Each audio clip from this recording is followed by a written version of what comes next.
Bonjour et bienvenue à ce MOOC de thermodynamique. Cette leçon est consacrée au potentiel thermodynamique. Dans un premier temps, on va définir ce qu'est un potentiel thermodynamique. On va ensuite considérer les trois potentiels thermodynamiques les plus importants. Ces potentiels thermodynamiques sont l'énergie libre, l'enthalpie et l'énergie libre de Gibbs.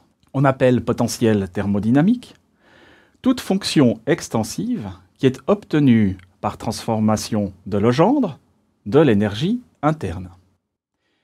En effectuant deux transformations de Legendre successives sur l'énergie interne, d'abord par rapport à l'une de ces variables extensives et ensuite par rapport à la variable intensive conjuguée, on obtient de nouveau l'énergie interne. Donc le premier exemple de potentiel thermodynamique, c'est l'énergie interne U, qui est fonction de l'entropie S, du volume V et de l'ensemble du nombre de moles des différentes substances du système. Le deuxième exemple, c'est l'énergie libre F, qui est fonction de la température T, du volume V et de l'ensemble des nombres de moles des différentes substances du système. Le troisième exemple, c'est l'enthalpie H, qui est fonction de l'entropie S, de la pression P et de l'ensemble du nombre de moles des différentes substances du système. Et le dernier exemple, c'est l'énergie libre de Gibbs G, qui est fonction de la température T, de la pression P et de l'ensemble du nombre de moles des différentes substances du système. L'énergie libre est une fonction des variables d'état suivantes, la température T, le volume V et l'ensemble du nombre de moles des différentes substances du système. L'énergie libre F est définie comme la transformée de Legendre de l'énergie interne U par rapport à l'entropie S. Par définition, F est égal à U moins TS. L'énergie libre F et l'entropie S sont des fonctions d'état. Ce sont donc des fonctions des variables d'état du système, à savoir T, V et l'ensemble dNA. On va maintenant tenir compte explicitement de la relation de l'air, qui est la suivante: U égale TS moins PV, plus la somme de A égale 1 à R de mu A NA.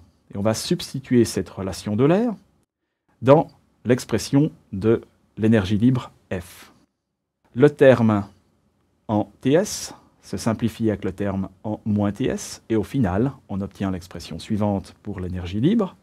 F est égal à moins PV, plus la somme de A égale 1 à R de mu A NA.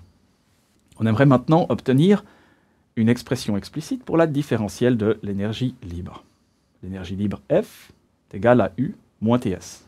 Dans un premier temps, on va prendre la variation infinitésimale de cette énergie libre, qui est la suivante: dF est égal à du moins TdS moins S dt.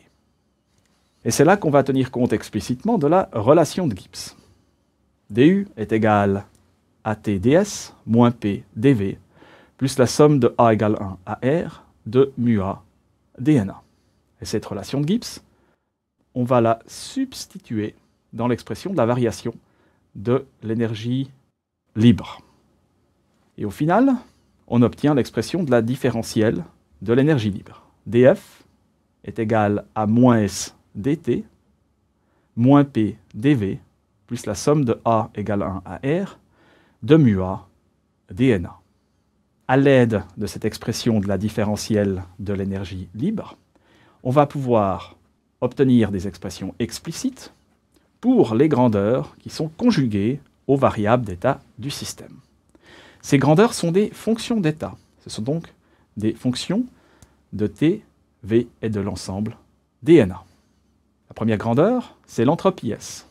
S est égal à moins la dérivée partielle de F par rapport à T. La deuxième grandeur, c'est la pression P. P est égal à moins la dérivée partielle de F par rapport à V.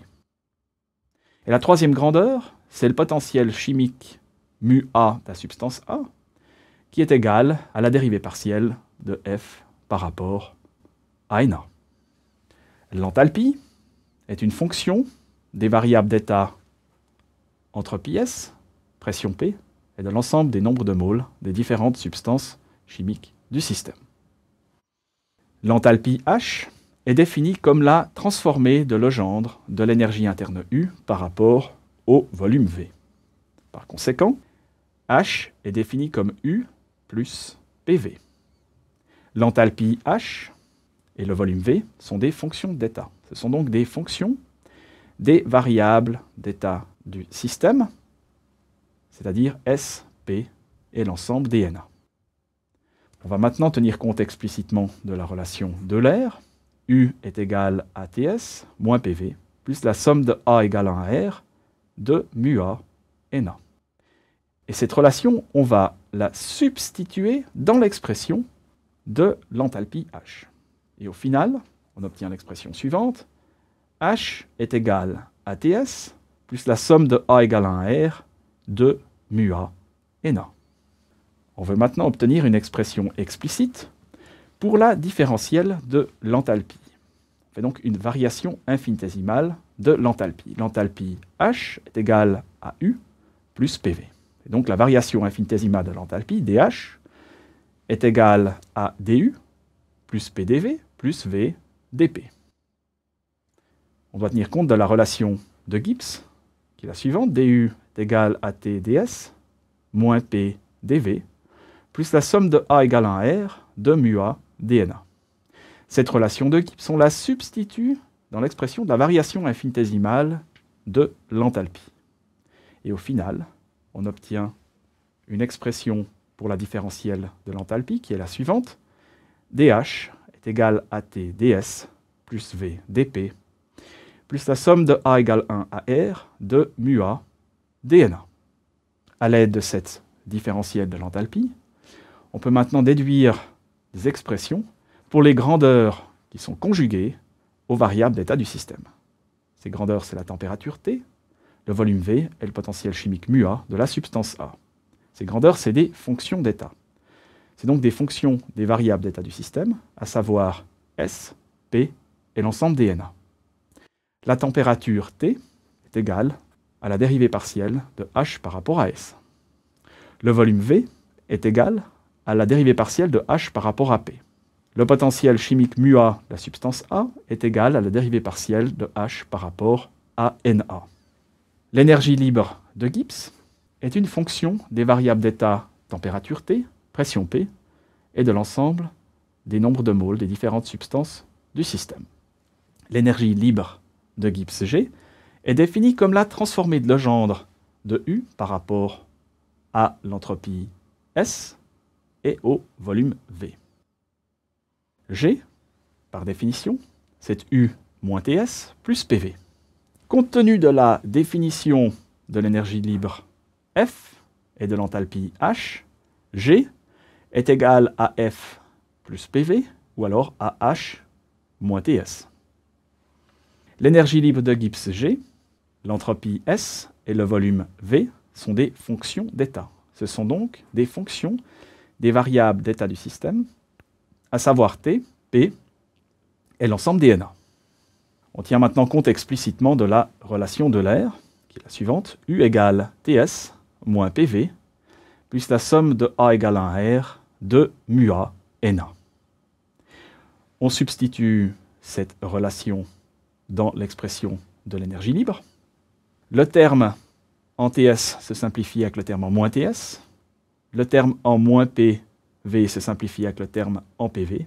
Et au final, l'énergie libre de Gibbs s'écrit G qui est égale à la somme de A égale à R de mu A NA. On veut maintenant obtenir une expression explicite pour la différentielle de l'énergie libre de Gibbs.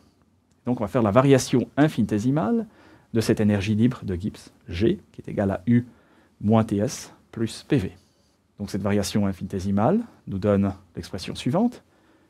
dG est égal à du moins Tds moins SdT plus P dV plus V dP. C'est à ce moment-là qu'on tient compte explicitement de la relation de Gibbs, du qui est égal à Tds moins Pdv plus la somme de A égale à R de mu A dNA, et on la substitue dans l'expression de la variation infinitésimale de l'énergie libre de Gibbs. Le terme en TdS se simplifie avec le terme en moins TdS, le terme en moins PdV se simplifie avec le terme en PdV, Et au final, on obtient la différentielle de l'énergie libre de Gibbs, qui est la suivante. dg est égal à moins S dt plus V dp plus la somme de A égale 1 à R de mu A dNA. À l'aide de cette expression de la différentielle de l'énergie libre de Gibbs, on peut obtenir des expressions pour les grandeurs qui sont conjuguées aux variables d'état du système. Ces grandeurs, c'est des fonctions d'état, c'est l'entropie S, le volume V et le potentiel chimique mu A de la substance A. C'est des fonctions d'état, donc elles dépendent des variables d'état du système, à savoir T, P et l'ensemble des NA. Et leurs expressions sont les suivantes.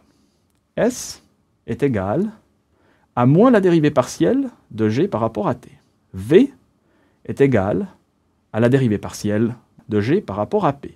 Et finalement, mu A est égal à la dérivée partielle de G par rapport à NA.